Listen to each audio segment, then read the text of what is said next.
നമസ്കാരം. ഉച്ചവാർത്തയിലേക്ക് സ്വാഗതം. ആദ്യം നോക്കാം പ്രധാന വാർത്തകൾ.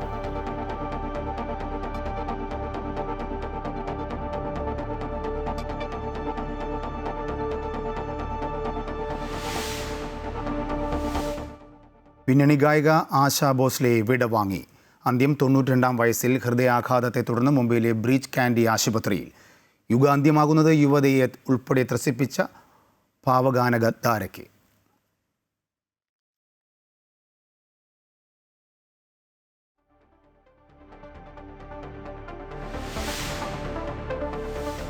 കണ്ണൂർ അഞ്ചരക്കണ്ടി ഡെന്റൽ കോളേജിൽ മരിച്ച വിദ്യാർത്ഥി നിതിൻ അനുഭവിച്ചത് സമാനതകളില്ലാത്ത ക്രൂരത.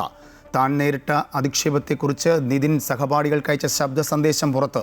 ജാതിയുടെയും നിറത്തിൻ്റെയും കുടുംബസ്ഥിതിയുടെയും പേരിൽ അധ്യാപകരിൽ നിന്നടക്കം നിതിൻ നേരിട്ടത് കടുത്ത അധിക്ഷേപമെന്ന് കുടുംബം. ഇതിൻ്റെ അമ്മയെ ആശ്വസിപ്പിക്കാനെത്തി പൂക്കോട് വെറ്റിനറി കോളേജിൽ റാഗിങ്ങിനെ തുടർന്ന് മരിച്ച സിദ്ധാർത്ഥിൻ്റെ അമ്മ. ഇതിൻ്റെ സംസ്കാരം അല്പസമയത്തിനകം.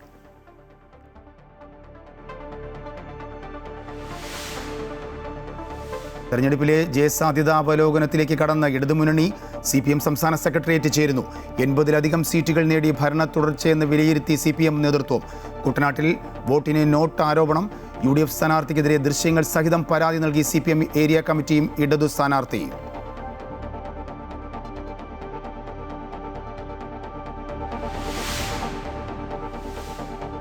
ഭരണത്തിലെത്തുമെന്ന UDFന്റെ അവകാശവാദത്തിന് പിന്നിൽ ഫണ്ട് പിരിവെന്ന് മന്ത്രി മുഹമ്മദ് റിയാസ്.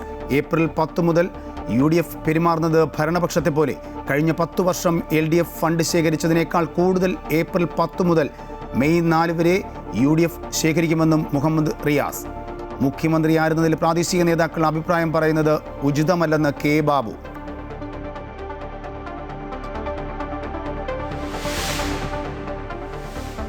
വനിതാ സംവരണ ബില്ലിന് പിന്തുണ തേടി MP-മാർക്ക് കത്തയച്ച് പ്രധാനമന്ത്രി നരേന്ദ്രമോദി.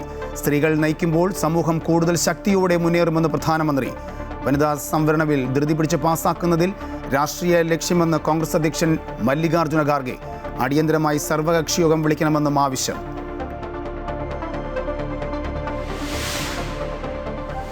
പശ്ചിമേഷ്യൻ സംഘർഷം അവസാനിപ്പിക്കാൻ ഇസ്ലാമാബാദിൽ ചേർന്ന US ഇറാൻ ചർച്ചകൾ പരാജയം. ഉടമ്പടിയിൽ എത്താതെ American vice president JD Vance പാകിസ്ഥാനിൽ നിന്നും മടങ്ങി. ഇറാൻ ആണവായുധങ്ങൾ വികസിപ്പിക്കില്ല എന്ന ഉറപ്പ് കിട്ടിയില്ല എന്നും താൻ നിരാശനെന്നും വാൻസ്. നീതിയില്ലാത്ത വ്യവസ്ഥകളെന്ന് ഇറാൻ.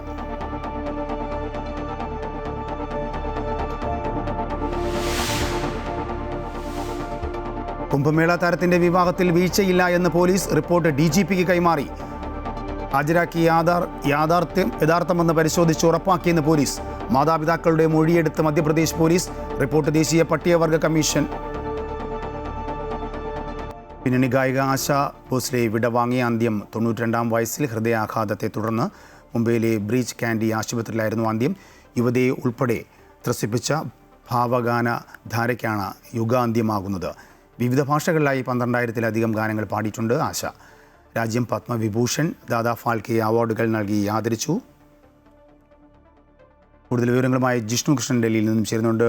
ജിഷ്ണു, 2-3 ദിവസമായി ഹൃദയാഘാതത്തെ തുടർന്ന് അവർ ചികിത്സയിലായിരുന്നു. ഇപ്പോഴാണ് അന്ത്യം സ്ഥിരീകരിച്ചത്. വിശദാംശങ്ങൾ.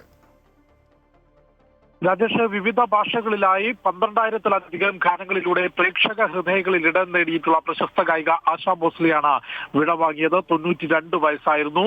ഹൃദയാഘാതത്തെ തുടർന്ന് ഇന്നലെ രാത്രിയാണ് മുംബൈ ബ്രീച്ച് കാൻഡി ആശുപത്രിയിൽ പ്രവേശിപ്പിച്ചത്. കഴിഞ്ഞ കുറച്ച് ദിവസങ്ങളായി വാർദ്ധക്യ സഹജമായ അസുഖങ്ങളെ തുടർന്ന് ചികിത്സയിലായിരുന്നു. ഇന്നലെ നെഞ്ചുവേദനയെ തുടർന്ന് മുംബൈയിലെ ബ്രീച്ച് കാൻഡി ആശുപത്രിയിൽ പ്രവേശിപ്പിച്ചു. ആദ്യം ശുഭവാർത്തകൾ ഉണ്ടാകുമെന്നും ആരോഗ്യനില തൃപ്തികരമാകുന്നു എന്ന റിപ്പോർട്ടുകൾ ആശുപത്രിയിൽ നിന്ന് വന്നെങ്കിലും അല്പസമയങ്ങൾക്ക് മുൻപാണ് ആശാ ഭോസ്ലെയുടെ മരണ വാർത്ത ആശുപത്രി അധികൃതരും ഒപ്പം ആശാ ഭോസ്ലെയുടെ മകനും സ്ഥിരീകരിച്ചത്. 1993 സെപ്റ്റംബറിലായിരുന്നു ആശാ ഭോസ്ലെയുടെ ജനനം.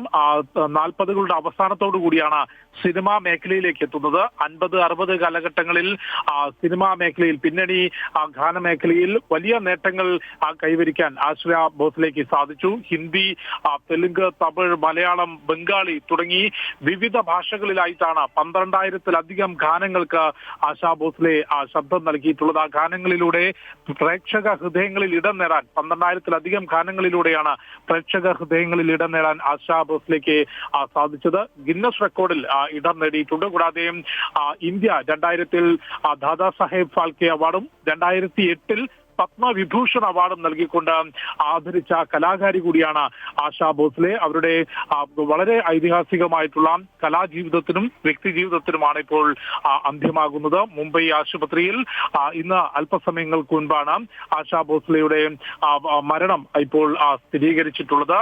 അന്തരിച്ച ലതാ മങ്കേഷ്കർ അവരുടെ സഹോദരിയാണ്. 50-60 കാലഘട്ടങ്ങളിൽ പ്രേക്ഷക ഹൃദയങ്ങളിൽ ഇടം നേടിയിട്ടുള്ള നിരവധി ഗാനങ്ങൾ ആശാ ഭോസ്ലെയുടേതായിട്ടുണ്ട്. പ്രധാനമന്ത്രി നരേന്ദ്രമോദി ഉൾപ്പെടെ നിരവധി പ്രമുഖർ ആശാ ഭോസ്ലെയുടെ മരണത്തിൽ ആദരാഞ്ജലികൾ അർപ്പിച്ചിട്ടുണ്ട്. രാജേഷ്, ജിഷ്ണുവാണ് വിശദാംശങ്ങൾ നൽകിയത്.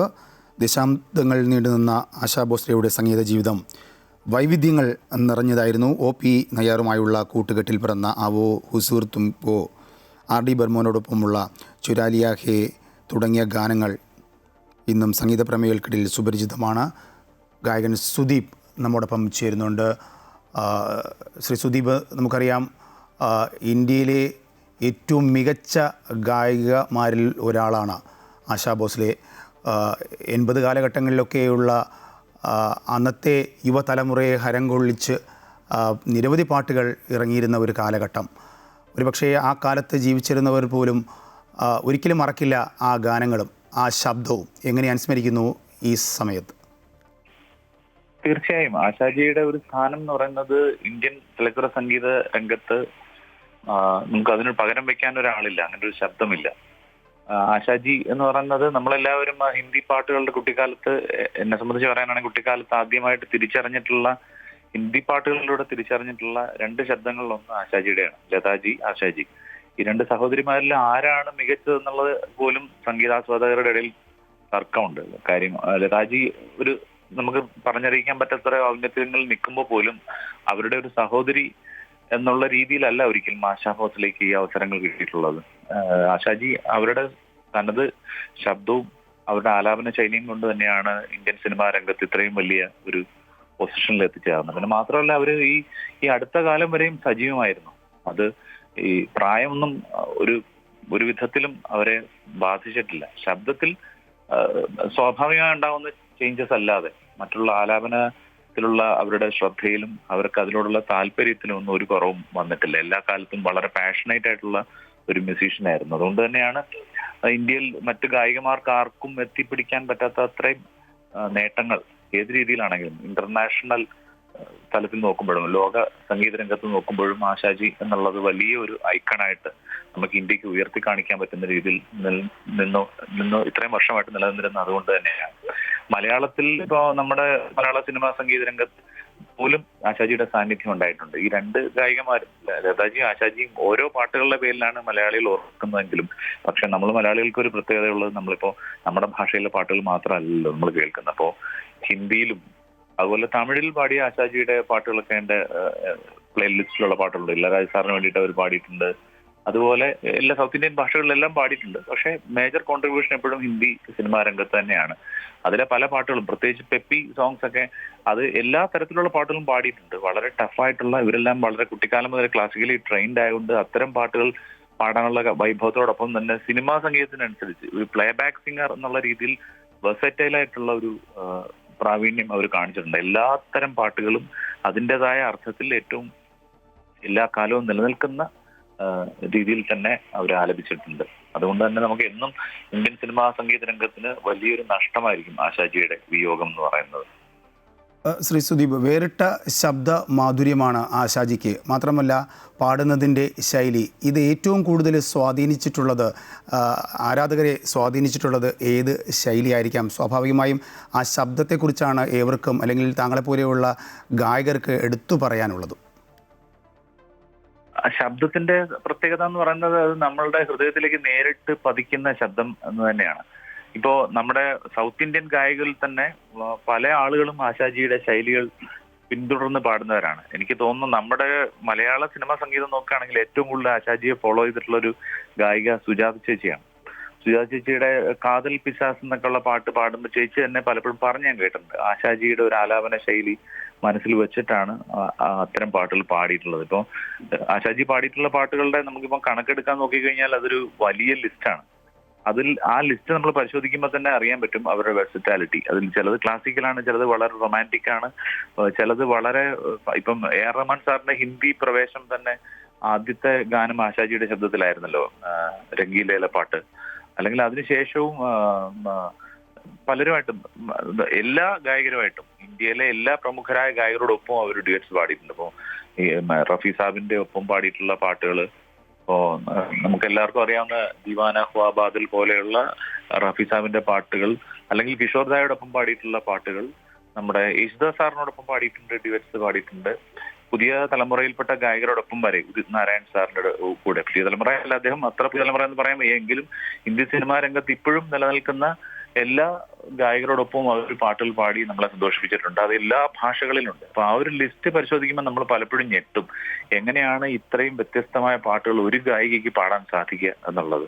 അത് അവരുടെ ഡെഡിക്കേഷൻ തന്നെയാണ്. പൂർണ്ണമായിട്ടും സമർപ്പണത്തോടുകൂടി തന്നെയാണ് ഓരോ പാട്ടുകളെ സമീപിച്ചിട്ടുള്ളത്. അവരുടെ വളരെ സ്ട്രോങ് ആയിട്ടുള്ള ബേസ്മെന്റ്, ഹിന്ദുസ്ഥാനി സംഗീതത്തിലുള്ള വളരെ സ്ട്രോങ് ആയിട്ടുള്ള ബേസ്മെന്റും ഈ ആലാപന ശൈലിയെ കൂടുതൽ തേച്ച് മിനുക്കാനായിട്ട് അവരെ സഹായിച്ചിട്ടുണ്ട്. യെസ്, വളരെ നന്ദി ശ്രീ സുദീപ് കുമാർ. ഇപ്പോൾ നമ്മോടൊപ്പം പ്രതികരിച്ചതിന് ഗായിക ആശ ഭോസ്ലെ അന്തരിച്ചു. മുംബൈയിലായിരുന്നു, ഹൃദയാഘാതത്തെ തുടർന്നായിരുന്നു അന്ത്യം.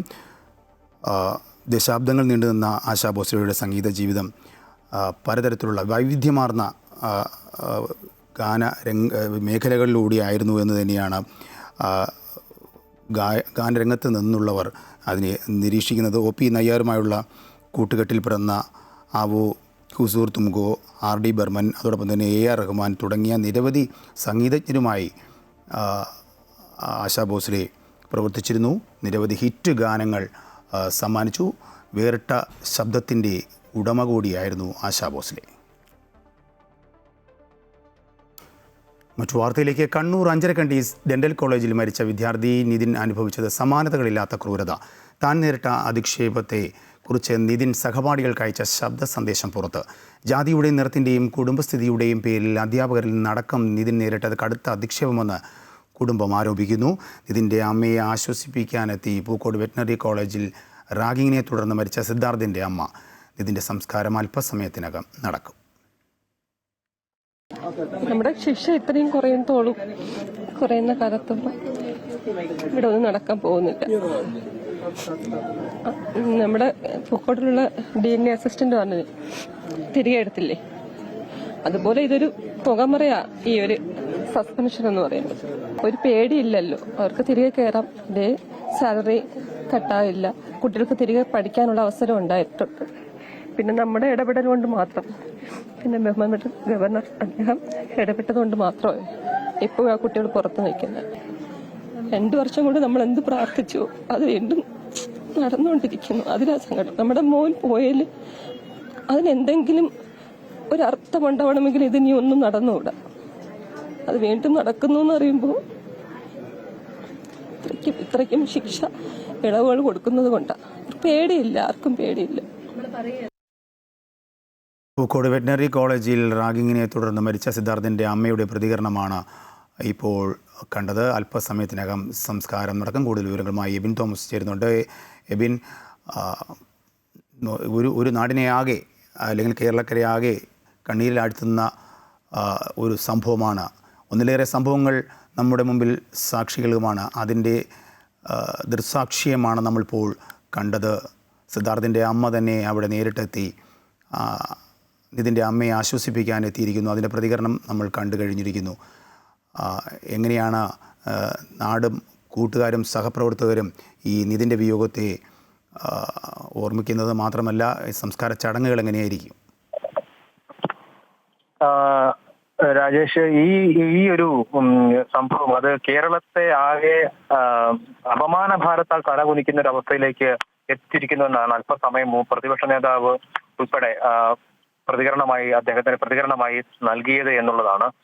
അക്ഷരാർത്ഥത്തിൽ അത് ആ നിലയ്ക്ക് തന്നെ കാണേണ്ടിയിരിക്കുന്നു. എന്തായാലും ഇപ്പോൾ മൃതദേഹം സംസ്കാരത്തിനായി വീട്ടിൽ നിന്നും എടുത്തിരിക്കുകയാണ്. ഈ സമയം വരെ നിരവധിയായിട്ടുള്ള ആളുകൾ ആണ് ഇവിടേക്ക് എത്തി അന്തിമോപചാരം അർപ്പിക്കുന്നതിന് വേണ്ടി എത്തിയത്. ഇപ്പോൾ ഈ സംസ്കാര ചടങ്ങിൽ പങ്കെടുക്കുന്നതിന് വേണ്ടി നിരവധിയായിട്ടുള്ള ആളുകൾ ഉണ്ട് എന്നാണ്.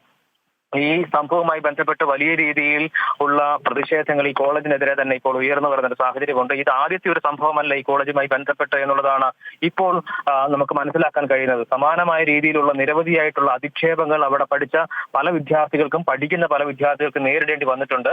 ആ കോളേജിന്റെ ആ ഒരു നിലപാട് അത് തികച്ചും വിദ്യാർത്ഥികൾക്ക് വിരുദ്ധമായിട്ടുള്ള നിലപാടാണ് എന്നുള്ളതാണ് വിദ്യാർത്ഥി സംഘടനകൾ തന്നെ വ്യക്തമാക്കുന്ന കാര്യം. അവിടെ ഒരു തരത്തിലും ഒരു വിദ്യാർത്ഥികളുടെ ഏതെങ്കിലും തരത്തിലുള്ള പ്രശ്നങ്ങളിലേക്ക് ഇടപെടുന്നതിന് വിദ്യാർത്ഥി സംഘടനകൾക്ക് പോലും അവിടേക്ക് പ്രവേശനം പോലും ഇല്ല എന്നുള്ള നില തന്നെയാണ്.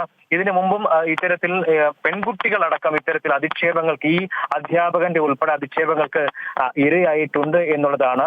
ഒപ്പം ഈ ഒരു പ്രത്യേക സംഭവം അതിനെ ഒറ്റപ്പെട്ട സംഭവമായി കാണാൻ കഴിയില്ല എന്നും ഇത്തരത്തിൽ നിരവധിയായിട്ടുള്ള തവണകളിൽ നിതിൻ ഇതുപോലെ ഈ രീതിയിൽ തന്നെ അധിക്ഷേപിക്കപ്പെടുന്ന സാഹചര്യം ഉണ്ടായിട്ടുണ്ട് എന്നും പറയുന്നു വീട്ടുകാർ. എന്തായാലും ഈ സംഭവത്തിൽ DGPക്ക് ഉൾപ്പെടെ പരാതി നൽകുക എന്നുള്ളതാണ് കുടുംബത്തിന്റെ പ്രധാനപ്പെട്ട ഒരു തീരുമാനവും നിലപാടും എന്ന് പറയുന്നത്. ഈ സംഭവത്തിൽ അവർ പറയുന്ന അല്ലെങ്കിൽ ഇതൊരു ആത്മഹത്യ എന്നുള്ള നിലയിലല്ല, മറിച്ച് അതിൽ എന്തൊക്കെ തരത്തിലുള്ള ദുരൂഹതകളുണ്ട് എന്നുള്ള കാര്യം കൂടി കുടുംബം എബിയാണ് വിശദാംശങ്ങൾ നൽകിയത്. അഞ്ചരക്കണ്ടി മെഡിക്കൽ കോളേജിൽ വിദ്യാർത്ഥി ജീവനൊടുക്കിയ സംഭവത്തിൽ മരിച്ച നിതിൻ രാജിൻ്റെ ശബ്ദ സന്ദേശം പുറത്തു വന്നു.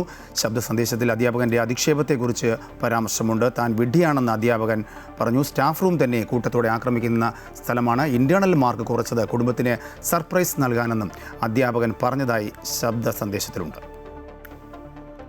ഇല്ല ഇന്നലത്തോടെ അയാളുടെ വിലയെല്ലാം പോയിട്ടുണ്ട്. എന്നെ കുറേ പേര് വിളിച്ചിട്ട് നീ ആൺകുട്ടി, കാരണം ഇത്രയും ബോയ്സിനെ എല്ലാവരെയും പച്ചയ്ക്ക് ഇൻസൾട്ട്. എടാ സത്യം പറഞ്ഞാൽ ഞാൻ ഇന്നലെ ഒരു പേരെടുക്കാൻ ഒന്നിനു വേണ്ടിയിട്ടല്ലായിരുന്നു.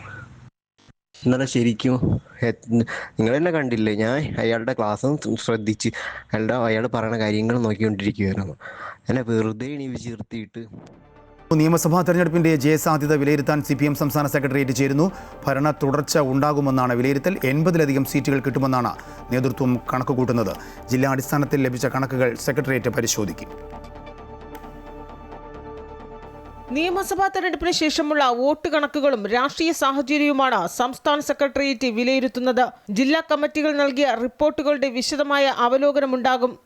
ബൂത്ത് തലത്തിൽ നിന്നാണ് ജില്ലാ നേതൃത്വം റിപ്പോർട്ട് നൽകുന്നത്. ബൂത്ത് അടിസ്ഥാനത്തിൽ ലഭിക്കുമെന്ന് ഉറപ്പുള്ള വോട്ടുകൾ അടിസ്ഥാനമാക്കി കണക്കുകൾ നൽകാനായിരുന്നു ജില്ലാ ഘടകങ്ങൾക്ക് നിർദ്ദേശം നൽകിയിരുന്നത്. അതിശയോക്തി കലർന്ന അവകാശവാദങ്ങൾ വേണ്ട എന്നും യാഥാർത്ഥ്യബോധമുള്ള റിപ്പോർട്ട് മതിയെന്നുമാണ് സംസ്ഥാന ഘടകം നിർദ്ദേശം നൽകിയത്. ഓരോ മണ്ഡലത്തിലെയും പാർട്ടി വോട്ടുകളുടെയും സാമുദായിക നിഷ്പക്ഷ വോട്ടുകളുടെയും കൃത്യമായ കണക്കുകളും വോട്ട് ചോർച്ചയും യോഗം ചർച്ച ചെയ്യും. സ്ത്രീ വോട്ടർമാരുടെ റെക്കോർഡ് പങ്കാളിത്തവും ജൻസി വോട്ടുകളുടെ രീതിയും മുന്നണിക്ക് അനുകൂലമായോ എന്ന് പരിശോധിക്കും. ന്യൂനപക്ഷ ഭൂരിപക്ഷ വോട്ടുകളിൽ ഏകീകരണം ഉണ്ടായിട്ടുണ്ടോ എന്നതും ഗൗരവത്തോടെ വിലയിരുത്തും. അമ്പലപ്പുഴ, തളിപ്പറമ്പ്, പയ്യന്നൂർ എന്നീ മണ്ഡലങ്ങളിലെ രാഷ്ട്രീയ സാഹചര്യം പ്രത്യേകം വിലയിരുത്തും. സംസ്ഥാനത്ത് ഭരണവിരുദ്ധ വികാരം ഉണ്ടായിട്ടില്ല എന്നും 75 മുതൽ 82 സീറ്റുകൾ വരെ നേടി മൂന്നാം തുടർഭരണം തന്നെയാണ് ഇടതുമുന്നണി പ്രതീക്ഷിക്കുന്നത്. അമൃത ന്യൂസ്, തിരുവനന്തപുരം.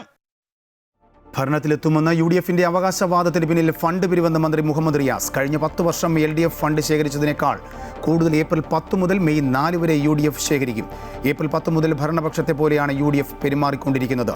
അധികാരത്തിൽ വരുമെന്ന് പ്രതീതി സൃഷ്ടിച്ച് ഫണ്ട് പിരിവാണ് ലക്ഷ്യമെന്നും അദ്ദേഹം ആരോപിച്ചു. 2021-ലും അധികാരത്തിലെത്തുമെന്ന് പ്രതീക്ഷിച്ച് സർക്കാർ രൂപീകരണവും വകുപ്പ് വിഭജനവും ഉൾപ്പെടെ ചെയ്തിരുന്നു. അതുപോലെ തന്നെയാണ് ഇത്തവണയുമെന്നും മുഹമ്മദ് റിയാസ് ആരോപിച്ചു.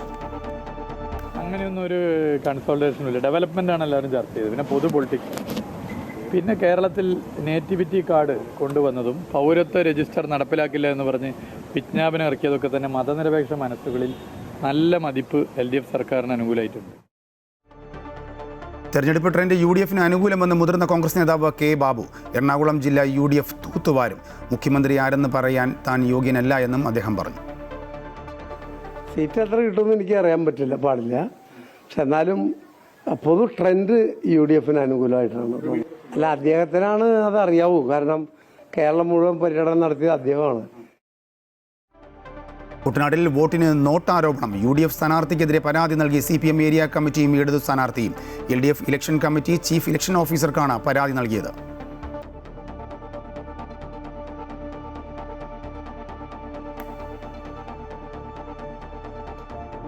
വനിതാ സംവരണ ബില്ലിന് പിന്തുണ തേടി എല്ലാ MP-മാർക്കും കത്തയച്ച് പ്രധാനമന്ത്രി നരേന്ദ്രമോദി.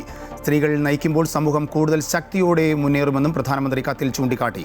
അതേസമയം വനിതാ സംവരണ ബിൽ ധൃതി പിടിച്ച് പാസാക്കുന്നതിൽ രാഷ്ട്രീയ ലക്ഷ്യമുണ്ടെന്ന് കോൺഗ്രസ് ആരോപിച്ചു. ഈ മാസം 16 മുതൽ 18 വരെ ചേരുന്ന പാർലമെന്റ് സമ്മേളനത്തിലാണ് നാരി ശക്തി വന്ദൻ അഭിയാൻ എന്ന വനിതാ സംവരണ ബിൽ അവതരിപ്പിച്ച് പാസാക്കാൻ കേന്ദ്ര സർക്കാർ ഉദ്ദേശിക്കുന്നത്. വനിതകൾക്ക് 33% സംവരണം നൽകുന്ന ബില്ലിന് പിന്തുണ തേടി പ്രധാനമന്ത്രി നരേന്ദ്രമോദി എല്ലാ MP-മാർക്കും കത്ത് നൽകി. വനിതാ സംവരണം ജനാധിപത്യത്തെ ശക്തിപ്പെടുത്തുമെന്നും സ്ത്രീകൾ നയിക്കുമ്പോൾ സമൂഹം ശക്തിയോടെ മുന്നേറുമെന്നും പ്രധാനമന്ത്രി വ്യക്തമാക്കി. അടുത്ത ലോക്സഭാ നിയമസഭാ തെരഞ്ഞെടുപ്പുകൾ വനിതാ സംവരണത്തോടെ നടപ്പാക്കണമെന്നും എല്ലാ രാഷ്ട്രീയ പാർട്ടികളും ഒറ്റക്കെട്ടായി നിന്ന് ബില്ല് പാസാക്കണമെന്നും പ്രധാനമന്ത്രി ആവശ്യപ്പെട്ടു. പാർലമെന്റ് സമ്മേളനത്തിൽ BJP എല്ലാ അംഗങ്ങൾക്കും വിപ്പ് നൽകിയിട്ടുണ്ട്. അതേസമയം വനിതാ സംവരണ ബിൽ ധൃതി പിടിച്ച് പാസാക്കുന്നതിൽ രാഷ്ട്രീയ ലക്ഷ്യമുണ്ടെന്ന് പ്രധാനമന്ത്രിക്ക് എഴുതിയ മറുപടിയിൽ കോൺഗ്രസ് അധ്യക്ഷൻ മല്ലികാർജ്ജുന ഖാർഗെ ആരോപിച്ചു. ബില്ലിന്റെ തുടർ നടപടികളിൽ വ്യക്തത വരുത്താൻ അടിയന്തരമായി സർവകക്ഷി യോഗം വിളിക്കണമെന്നും അദ്ദേഹം ആവശ്യപ്പെട്ടു. തെരഞ്ഞെടുപ്പ് വേളയിലെ ഈ നീക്കം മാതൃകാ പെരുമാറ്റച്ചട്ടത്തിന്റെ ലംഘനമാണെന്നും ഖാർഗെ ചൂണ്ടിക്കാട്ടി. വനിതാ സംവരണ ബില്ലിൽ എതിർപ്പില്ലെന്നും എന്നാൽ അത് നടപ്പാക്കുന്ന രീതിയിലും സമയത്തിലും ആശങ്കയുണ്ടെന്നും പ്രതിപക്ഷാംഗങ്ങൾ പ്രതികരിച്ചിരുന്നു. അമൃത ന്യൂസ്, ന്യൂഡൽഹി. പശ്ചിമേഷ്യയിലെ സമാധാനത്തിനായി ഇസ്ലാമാബാദിൽ നടന്ന US-ഇറാൻ ചർച്ച പരാജയം. ധാരണയിലെത്താൻ കഴിഞ്ഞില്ല എന്ന് US vice president JD Vance പറഞ്ഞു. ഇതോടെ പശ്ചിമേഷ്യയിൽ പ്രഖ്യാപിക്കപ്പെട്ട താൽക്കാലിക വെടിനിർത്തൽ അനിശ്ചിതത്വത്തിലായി. ഇരു രാജ്യങ്ങളും തമ്മിലുള്ള ഭിന്നത രൂക്ഷമായി തുടരുമ്പോൾ ആഗോള എണ്ണ വിപണിയും കനത്ത ആശങ്കയിലാണ്. 6 ആഴ്ചയായി തുടരുന്ന അമേരിക്ക-ഇറാൻ യുദ്ധം അവസാനിപ്പിക്കാൻ നടന്ന ഉന്നതതല ചർച്ചകളാണ് കരാറിലെത്താനാവാതെ പരാജയപ്പെട്ടത്. ഇസ്ലാമാബാദിൽ 21 മണിക്കൂർ നീണ്ട മാരത്തോൺ ചർച്ചകൾക്കൊടുവിലും US-ഉം ഇറാനും തമ്മിൽ ധാരണയിലെത്തിയില്ല. അമേരിക്കൻ പ്രതിനിധി സംഘത്തിന് നേതൃത്വം നൽകിയ vice president JD Vance Iran മുന്നോട്ട് വെച്ച ആവശ്യങ്ങൾ തള്ളി. ആണവായുധങ്ങൾ നിർമ്മിക്കില്ലെന്ന കാര്യത്തിൽ ഉറപ്പു നൽകണമെന്ന അമേരിക്കയുടെ ആവശ്യം ഇറാൻ അംഗീകരിച്ചില്ല. എന്നാൽ അമേരിക്ക ഉന്നയിക്കുന്നത് നിയമവിരുദ്ധമായ ആവശ്യങ്ങളാണെന്നും ലെബനൻ ഉൾപ്പെടെയുള്ള മേഖലകളിൽ വെടിനിർത്തൽ നടപ്പിലാക്കാതെ വിട്ടുവീഴ്ചയ്ക്കില്ലെന്നുമാണ് ഇറാന്റെ നിലപാട്. But the simple fact is that we need to see an affirmative commitment that they will not seek a nuclear weapon, and they will not seek the tools that would enable them to quickly achieve a nuclear weapon. That is the core goal of the President of the United States, and that's what we've tried to achieve through these negotiations. കരാർ ഉണ്ടായാലും ഇല്ലെങ്കിലും തങ്ങൾക്ക് പ്രശ്നമില്ലെന്നും യുദ്ധത്തിൽ America വിജയിച്ചു കഴിഞ്ഞെന്നുമാണ് president Donald ട്രംപിന്റെ പ്രതികരണം. We win. Regardless what happens, we win. We've totally defeated that country. ആണവ പദ്ധതിക്ക് പുറമെ ഹോർമൂസ് കടലിടുക്കിന്റെ നിയന്ത്രണത്തെ ചൊല്ലിയും ഇരു രാജ്യങ്ങളും തമ്മിൽ തർക്കം നിലനിൽക്കുന്നു. ആഗോള എണ്ണ വിതരണത്തിന്റെ 20% കടന്നുപോകുന്ന ഈ പാതയുടെ നിയന്ത്രണം വേണമെന്നും യുദ്ധനഷ്ടപരിഹാരം വേണമെന്നുമാണ് ഇറാന്റെ ആവശ്യം.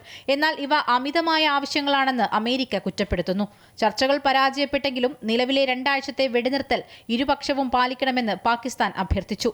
ചർച്ചകളുടെ പശ്ചാത്തലത്തിൽ കഴിഞ്ഞ ദിവസം 3 എണ്ണക്കപ്പലുകൾ ഹോർമൂസ് കടലിടുക്ക് വഴി കടന്നുപോയിരുന്നു. നയതന്ത്ര നീക്കങ്ങൾ പാളിയതോടെ പശ്ചിമേഷ്യ വീണ്ടും യുദ്ധഭീതിയുടെ നിഴലിലായിരിക്കുകയാണ്. News desk, Amrita TV. Kumbh Mela താരത്തിന്റെ വിവാഹത്തിൽ വീഴ്ചയില്ല എന്ന് പോലീസ് റിപ്പോർട്ട് DGP കൈമാറി. ഹാജരാക്കിയ ആധാർ യഥാർത്ഥമെന്ന് പരിശോധിച്ച് ഉറപ്പാക്കിയെന്ന് പോലീസ് വ്യക്തമാക്കി. അതിനിടെ മധ്യപ്രദേശ് പോലീസ് മാതാപിതാക്കളുടെ മൊഴിയെടുത്തു. വിവാഹത്തിന് നേതൃത്വം നൽകിയ CPM സംസ്ഥാന സെക്രട്ടറി MV ഗോവിന്ദൻ, മന്ത്രി V ശിവൻകുട്ടി, A റഹീം തുടങ്ങിയവർക്കെതിരെ പരാതികൾ ലഭിച്ചിട്ടുണ്ടെങ്കിലും ആർക്കെതിരെയും ഉടൻ കേസെടുത്തേക്കില്ല.